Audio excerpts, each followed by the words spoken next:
a voice that cannot sing. Constance decided that she would have to back off for a while. She'd find ways to get to the root of his psychosis if she were patient, she believed. She'd become his friend, an ally, and then when he felt safe with her, he'd share the innermost feelings of his soul, and she would bring him triumphantly out of the world of his delusions into the world of reality. She was imagining what that would be like to change someone's life. How proud her mother would have been of her. How proud she would feel of herself. She savored these feelings for quite a while. Then, awkwardly crashing through the swinging door that led to the kitchen, came the butler with a silver tray full of food and 2 glasses of juice. He practically dropped the tray on the coffee table near the sofa where she sat, and as he walked back to the kitchen, she heard him mumble, "Egg salad on rye." The sandwiches did look good, and John had told her she'd be foolish to pass them up, but she didn't know whether to wait for John or to go ahead. While she was trying to decide what to do, she heard Uncle John's voice come from upstairs. "Are those egg salad sandwiches on rye I smell? Connie Lou, you go ahead and get started. I'll be right down." Constance took one of the half sandwiches and sniffed it before taking a bite.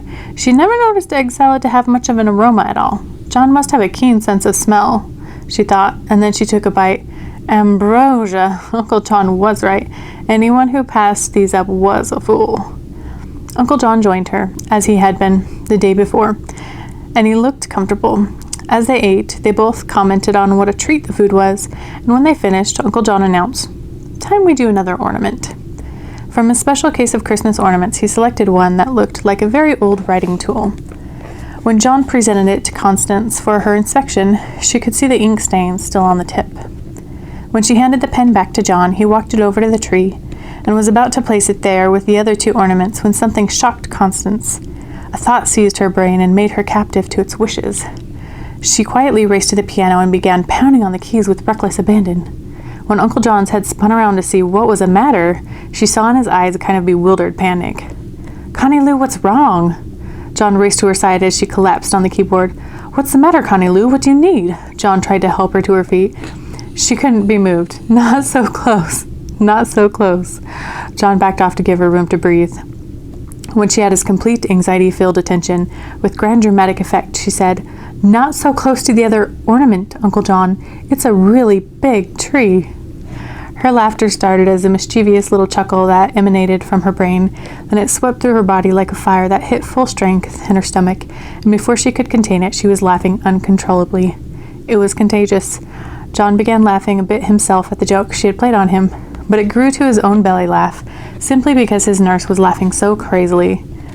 She tried so hard to stop, but just when she would think she had herself under control, another wave of laughter would overcome her. Tears came to her eyes, and her sides ached. It was as if all the laughter of a lifetime were being released in one afternoon. She had not planned it, rehearsed it, or even thought about it. It had just happened, and it marked her second great surrender in as many days to the innocent joy of laughter. When the laughter finally died down, Constance braced herself for the wave of embarrassment she expected, but it never came. Maybe it was the environment, maybe it was the season, maybe it was her patient who made her feel safe somehow. She didn't know why, but she felt that an enormous weight had been lifted from her shoulders and she was renewed. Uncle John still had the pen in his hand, and he took it with him to the piano. He placed it as a source of inspiration on the piano's music stand and then began to play. The music would underscore the story he was about to tell. "Connie Lou, I want to tell you about this pen. I received it from a man who told me his story late one evening many Christmases ago. We were talking about inspiration, where it comes from, why it comes, and how it changes us. And he spoke of a time when he felt completely uninspired, without direction, lost.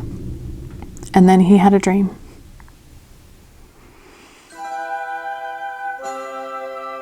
In my dream, he told me, I was a very young angel in a very heavenly place when a trumpet was sounded and an announcement was made.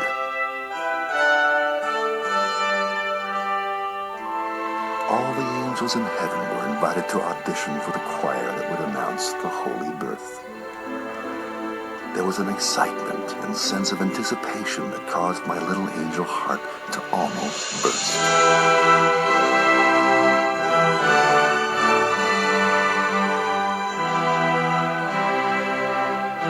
When my moment arrived, I stood before the musical tribunal and sang and sang and sang. No one interrupted or snickered at me because, well, this was heaven. But I knew immediately that I would not be invited to join the choir for one obvious reason. I couldn't sing. I felt it, but I couldn't get that feeling to come out of my voice. The grand chorus master smiled and nodded to his chief assistant to show me out. This isn't fair, I pleaded. If you could hear what's in my heart, you'd let me sing. I ran back toward the chorus master and begged him to give me another chance. And as I did, music started to fill the room. And I recognized it, for it was the music coming directly from my innocent, tender heart. As John played the young angel's forgotten carol, Constance heard instruments from an orchestra, faint at first, then loud enough to be in the room with them, and that she heard a choir singing glorious alleluias. How could that be? Where was the sound coming from? Was her patient's psychosis contagious? Had she been seduced into his delusions? She had nowhere to turn for answers, and so she surrendered to the music, and it filled her in ways the answers she was seeking never could.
All the other angels stood motionless and amazed as they heard the sound. And when my carol to my king was over, the grand chorus master stood. "O little one," he said, "you have so much to give, and your time will come." Then I can't sing with the choir. I looked for him to change his mind, but he only shook his head and smiled.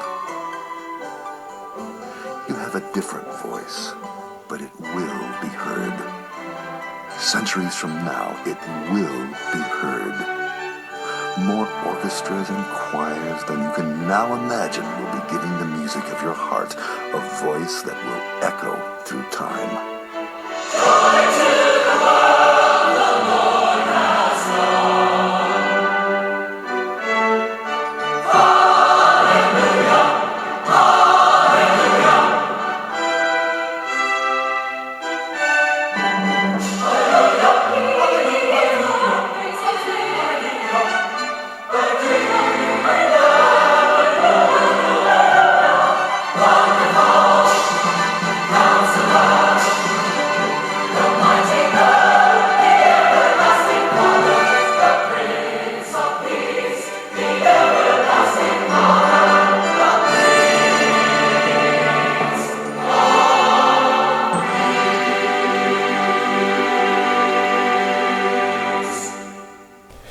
"It was Handel?" Constance exclaimed. "This is the pen of George Friedrich Handel." "The one he wrote Messiah with," John clarified. "I can't believe it," she said. "No," John corrected her, "you won't believe it. There's a big difference." "What do you mean?" she said a little defensively. "You made up your mind a long time ago that something like this could never happen, and so you've chosen not to believe it could be true." "But it doesn't make any sense," Constance argued. "Why doesn't it?" he asked. "Because things like this just don't happen," she was getting angry. "Says who?" "Says my mother." She couldn't stop the words spilling out of her mouth, and when she said them, she sounded like a schoolgirl she once was. She knew that John could have a field day with a response like that. She was waiting for him to tease her the way the children at school used to. But instead of attacking, he retreated. "Connie Lou, I'm sorry. You don't have to believe me. There's nothing wrong with you because you can't believe me. The most natural thing in the world is to question things and want to know why. You haven't failed. You haven't done anything wrong. You're my friend, and I apologize for sounding as though I was judging you. Please forgive me." No one had ever asked for Constance's forgiveness before, so she wasn't sure how to give it. And no one had ever told her before that she was all right. People had told her she was competent, but until this moment, she'd never been told that, as she was all right. She'd never been told it was fine to feel and question and challenge and disagree with an adult. She'd never been treated like this before, and so she didn't know how to react. Uncle John then took the pen that he claimed once belonged to Handel, and he dipped it in a little ink bottle that was in the ornament case. He then wrote something on a piece of paper, blew the fresh ink dry, and handed the paper to Constance. Before she could read it, he told her it was time for his nap, and he left the room. His note read, "Connie Lou, I'm afraid you're stuck with me, and I hope you will learn to like me someday, because you can't make me not like you. John." Constance held the note written with the same pen that supposedly had written the glorious music of Handel's Messiah. She still couldn't believe it had, but she could believe one thing. Today it had written something beautiful.